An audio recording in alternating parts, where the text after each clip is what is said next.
உலக மக்கள் எல்லோருக்கும் வணக்கம். இது உங்கள் அம்பிகை ஜோதிடம். நான் உங்கள் ஜி கோபால் பேசுகிறேன்.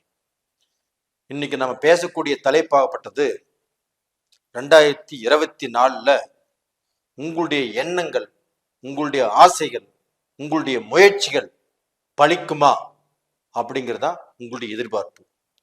இப்ப ஒரு ராசியில 100% இருக்கிறாங்கன்னா அதில் 30% பேர் ரொம்ப நல்லா வாழ்ந்து நல்ல சௌகரியமாக நல்ல செல்வாக்கா இருக்கிறாங்க. இன்னும் சில 30% பேர் ஆகப்பட்டது அரையும் குறையமான வாழ்க்கை. அதாவது பாதி நல்லா இருக்குன்னு சொல்ல முடியாது, நல்லா பார்க்க போனா இருக்கிறேன்னு சொன்னாலுமே அந்த மேலேயும் போக முடியாம கீழேயும் வர முடியாம ஒரு குழப்பத்தோடு வாழ்ந்துட்டு இருக்கிறாங்க. இன்னும் சிலர் ஆகப்பட்டது அவங்க வாழ்க்கையில எவ்வளவு கஷ்டப்பட்டாலும், கஷ்டப்பட்டு நல்ல பொசிஷனுக்கு வந்தாலும் அந்த பொசிஷன்ல இருந்து மேலிருந்து சரிக்கு கீழே அவங்களால பார்க்க போனா எதையுமே சம்பாதிக்க முடியல, சாதிக்க முடியல, ஒன்னு உருவாக்க முடியல, ஒன்னு உருவாக்கி நல்ல நிலைமைக்கு வர முடியல. என்னடா வாழ்க்கை, நாம் எதுக்கு தான் பிறந்தோம் அப்படிங்கிற குழப்பத்தோடு வாழ்ந்துட்டு இருக்கிறாங்க. அப்ப இவங்க எல்லாத்துக்குமே எங்களுடைய வாழ்க்கை நல்லா இருக்குமா? அப்ப பார்க்க போனா இந்த மூன்றாம் இடத்துல நான் சொன்னேன் இல்லைங்களா, ரொம்ப கஷ்டப்பட்டு இருக்கிறாங்க சொல்லி அவங்க நினைக்கிறாங்க இந்த கஷ்டமெல்லாம் என்னை விட்டு போகணும், என்னுடைய வறுமை என்னை விட்டு போகணும், என்ன நான் பார்க்க போனா கஷ்டப்பட்டு சம்பாரிச்சு நல்ல நிலைமைக்கு வரணும், இதே சமுதாயத்தை நல்லா வாழ்ந்து காட்டணும் இப்படிங்கிறது உங்களுடைய ஆசை. அதுக்கு அடுத்ததாகப்பட்டது நடுத்தர வாழ்க்கை வாழ்ந்துட்டு இருக்கிறவங்க. அந்த நடுத்தர வாழ்க்கை வாழ்ந்துட்டு இருக்கிறவங்களாகப்பட்டது நல்லா இருக்கிறேன்னு சொல்ல முடியாம, நல்லா இல்லைன்னு சொல்ல முடியாம வாழ்ந்துட்டு இருக்கிறீங்க.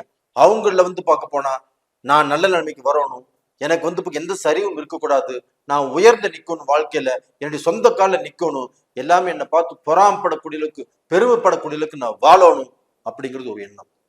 இது போக இந்த ஃபர்ஸ்ட் சொன்னோம் இல்லைங்களா, நல்லா இருக்கிறாங்க, நல்ல சம்பாதனை, நல்ல செல்வந்தரா வாழ்ந்துட்டு இருக்கிறாங்கன்னா அவங்க இப்ப இருக்கக்கூடிய பொசிஷனை அந்த ஒரு அமைப்புல இறங்கக்கூடாது, இந்த பொசிஷனை நம்ம காப்பாத்திக்கணும்.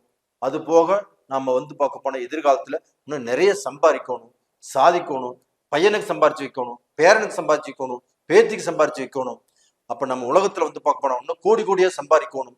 நம்மளை பார்க்க போனா எல்லாரும் நம்மளை பார்த்து பொறாமப்படணும், பெருமைப்படணும், நாம ஒரு விஐபியா வரணும் அப்படிங்கிற ஆசைகள் இருக்குது.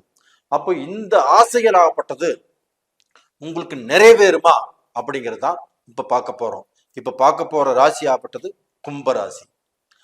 அப்ப கும்பராசியில ஒருத்தர் பிறந்திருக்கிறாங்கன்னா அவங்களுக்கு முதல் சொல்லக்கூடிய வார்த்தை என்னன்னா, பேராசையே இல்லை. அவங்களுக்கு ஆசைங்கிறது இல்லவே இல்லை, பேராசைங்கிறது சுத்தமா இல்லவே இல்லை. அப்ப அந்த பேராசை இல்லாதவங்க யாருன்னா கும்பராசியில பிறந்தவங்க தான். அப்ப அவங்க அளவா ஆசைப்பட்டு அளவா வாழணும்னு நினைக்கிறவங்க. அது போக அவங்க ஒரு லட்சியத்தை எடுத்துட்டாங்கன்னா அந்த லட்சியம் நிறைவேறணும் அப்படிங்கிற பிடிவாத குணம் ஜாஸ்தியா இருக்கும். அது போக அவங்க பார்க்க போனா இந்த சொசைட்டில நல்லா வாழ்ந்து காட்டணும், யாருகிட்டையும் போய் கைகட்டி நிக்க கூடாது, அவங்களுக்கு சலாம் போடக்கூடாது, அவங்களுக்கு அடிமை வாழ்க்கை வாழக்கூடாது அப்படின்னு நினைக்கிறவங்க தான் கும்பராசிக்காரங்க. அப்படிப்பட்டவங்களுக்கு இந்த வருடத்தின், இந்த கலியுகத்தின் இந்த 24வது வருடத்துல அவங்க நினைச்ச எண்ணங்கள் ஆகப்பட்டது பலிக்குமா? அதைத்தான் இப்ப நம்ம பார்க்க போறோம். அப்ப பாத்தீங்கன்னா இந்த கும்ப ராசிக்கு கிரக அமைப்புகள் எப்படி இருக்குன்னா, அந்த கும்ப ராசியிலேயே சனி பகவான் ஆட்சி, 2ஆம் இடத்துல ராகு பகவான், 3ஆம் இடத்துல குரு பகவான், 8ஆம் இடத்துல கேது பகவான், தனுசு ராசியில புதன் பகவான், சுக்கர பகவான், செவ்வாய் பகவான், மகரத்துல சூரிய பகவான். இதுதான் இந்த மாதிரியான கிரகங்களுடைய அமைப்பில் தான் பிறந்திருக்கு இருக்குது. அப்ப பார்க்க போனா நம்மளுக்கு இந்த வருட கிரகங்கள் தான் ரொம்ப முக்கியம். அப்ப அந்த வருட கிரகங்கள்னா குரு பகவான் ஆகப்பட்டது ஒரு இடத்துல இருந்து இன்னொரு வீட்டுக்கு போறதுக்கு 1 வருஷம் ஆகுது. ராகு கேது ஆகப்பட்டது 18 மாசங்கள், 1.5 வருஷம் ஒரு வீட்டுல இருந்து இன்னொரு வீட்டுக்கு போறதுக்கு. அப்ப இந்த 12 வீட்டு சுத்தி வர்றதுக்கு 18 வருஷங்கள் ஆகுது. இந்த சனி பகவான் ஆகப்பட்டது ஒரு வீட்டுல இருந்து இன்னொரு வீட்டுக்கு போறதுக்கு 2.5 வருஷ காலங்கள். இப்ப இந்த 2.5 வருஷங்கிறது எல்லா 12 ராசியும் சுத்தி வர்றதுக்கு 30 வருஷம் ஆகுது. அப்ப இந்த வருட கிரகத்தினால்தான் நம்மளுக்கு மொத்த பலனையும் பார்க்க முடியும். அது போக இப்ப உங்களுக்கு அந்த செவ்வாய் பகவான் ஆகப்பட்டது பெயர்ச்சியாகி, தனுசுல இருந்து பெயர்ச்சியாகி பிப்ரவரி மாசம் பெயர்ச்சியாகி உச்ச பலம் அடைஞ்சிருக்கிறார். மகரத்துல வந்து. அப்ப அந்த மகரத்துல வந்து அந்த செவ்வாய் பகவான் உச்சபலம் அடைஞ்சிருக்கிறாருன்னா அந்த செவ்வாய் பகவான் யாருன்னா உங்களுக்கு 3ஆம் இடத்து அதிபதி. அப்ப இந்த 3ஆம் இடத்து அதிபதி 12ஆம் இடத்துல வந்து உச்சபலம் அடைஞ்சிருக்கிறாரு. அப்ப அந்த 3ஆம் இடத்து அதிபதிங்கிறது யாரு? உங்களுடைய முயற்சிகள். உங்களுக்கு வந்து பார்க்க போனா நீங்க ஆசைப்பட்ட காரியங்கள், நீங்க வந்து பார்க்க போனா நினைச்சதை சாதிக்கணும், நீங்க ஒண்ணு உருவாக்கணும். அப்படிப்பட்ட ஒரு அமைப்பு உங்க மனசுக்குள்ள அந்த உருவாக்கும்னு நினைச்சீங்கன்னா கண்டிப்பாக நீங்கள் உருவாக்கியே தீர்வீங்க. இப்ப அந்த செவ்வாய் பகவான் ஆகப்பட்டது 12ஆம் இடத்துல உச்சபலம் இருக்கிறாருன்னா அந்த குரு பகவான் ஆகப்பட்டது அந்த செவ்வாயுடைய வீட்டுல இருக்கிறாங்க. அப்போ உங்களுடைய ராசிக்கு 3ஆம் இடத்துல அந்த குரு பகவான் இருக்கிறதுனால அந்த 3ஆம் இடம் ஆகப்பட்டது உங்களுக்கு வந்து பார்க்க போன எல்லா விதத்திலையும் சிறப்பம்சங்களை கொடுக்கும். அப்ப டோட்டலா பாத்தீங்கன்னா அந்த குரு பகவானுடைய அனுகிரகம் ஆகப்பட்டது உங்களுக்கு பண வரவு நல்லா இருக்கும், தொழில் நல்லா இருக்கும். அந்த 3ஆம் இடத்துல அந்த குரு பகவான் இருக்கிறாங்கன்னா அந்த குரு பகவானுடைய பார்வை பலமாகப்பட்டது உங்களுக்கு நல்லா இருக்கும். அப்ப டோட்டலா பாத்தீங்கன்னா இது வந்து இந்த மார்ச் வரைக்கும் அப்படி இருக்கும். இந்த செவ்வாய் பகவான் உச்ச பலமாக இருக்கிறதுனால அந்த 1.5 மாச காலங்கள் பிப்ரவரி மார்ச்ல ஒரு பாதி நாட்கள், அதுக்கப்புறமாப்பட்ட அந்த குரு பகவான் ஆகப்பட்டது பெயர்ச்சியாகி 4ஆம் இடத்துக்கு போயிடுறாரு. அந்த 4ஆம் இடம் என்பது என்னன்னா சுகஸ்தானம். அப்ப அந்த 4ஆம் இடத்துக்கு போயிட்டு அந்த குரு பகவான் ஆகப்பட்டது பார்க்கக்கூடிய இடமாகப்பட்டது உங்களுக்கு 12ஆம் இடத்தை பார்க்கிறாரு. அப்ப அந்த 12ஆம் இடம் என்பது என்னன்னா அயன சயன போகஸ்தானம். அப்ப அந்த குடும்ப வாழ்க்கை, இல்லற வாழ்க்கை, தாம்பத்திய வாழ்க்கை, இந்த வாழ்க்கை நல்லா இருக்குமா? கண்டிப்பாக நல்லா இருக்கும். அது போக வந்து போன வெளிநாட்டு பயணம், வெளிநாட்டுல வந்து நீங்க ஒரு விஷயம் ஆசைப்பட்டுக்கிறீங்க, அதை கண்டிப்பாக செஞ்சு முடிப்பீங்க. அப்ப வெளிநாட்டுல ஒரு வேலையை எதிர்பார்க்குறீங்க, கண்டிப்பாக கிடைக்கும். வெளிநாட்டுல போய் படிக்கணும், கண்டிப்பாக படிச்சு பட்டம் வாங்கி அங்கேயே வேலையும் பார்க்கக்கூடிய வாய்ப்பு உருவாகும். அப்ப இந்த பீரியட்ல வந்து பாத்தீங்கன்னா படிச்சு முடிச்சிட்டீங்க, உங்களுக்கு ஒரு திருமணம் நடக்கணும், அதுவும் இந்த காலகட்டத்துல கண்டிப்பாக நடக்கும். அப்ப அந்த திருமணம் அப்படிங்கிறது நீங்க ஆசைப்பட்ட வாழ்க்கையாக இருக்கலாம். நீங்க வந்து பார்க்க போனா ஒரு பொண்ணு பார்த்து கல்யாணம் பண்ணலாம், இல்ல ஒரு மாப்பிள்ளை பார்த்து கல்யாணம் பண்ணலாம், ஒரு பையனை நீங்க ஆசைப்படலாம். இது கண்டிப்பாக நல்லபடியாக நடப்பதற்குண்டான வாய்ப்புகள் ஏராளமாக இருக்கிறது. அப்ப நேயர்களே, கும்பராசியில பிறந்தவங்களே, உங்களுக்கு வந்து பார்க்க போனா அழிவு அப்படிங்கிறது இல்லை, தோல்வி அப்படிங்கிறது இல்லை. நீங்க வந்து பார்க்க போனா ஜெயிக்க பிறந்தவர்கள். அப்ப வந்து இந்த காலகட்டத்துல நீங்க தாராளமாக பயன்படுத்துங்க. அதே சமயத்துல உங்களுக்கு 2ஆம் இடத்துல ராகு இருக்கிறாங்கன்னா அந்த ராகுவுக்கு வீடு கொடுத்த குரு பகவான் ஆகப்பட்டது 3ஆம் இடத்துல இருக்கிறாங்க. அந்த 3ஆம் இடத்துல இருக்கிறாங்கன்னா அந்த 3ஆம் இடத்து அதிபதியாகப்பட்ட செவ்வாய் பகவான் ஆகப்பட்டது உச்ச பலமா இருக்கிறதுனால பிப்ரவரி மாசமும் மார்ச் 15 வரைக்கும் நீங்க வந்து பார்க்க போனா சூப்பராக லைஃபை ஹேண்டில் பண்ணலாம்.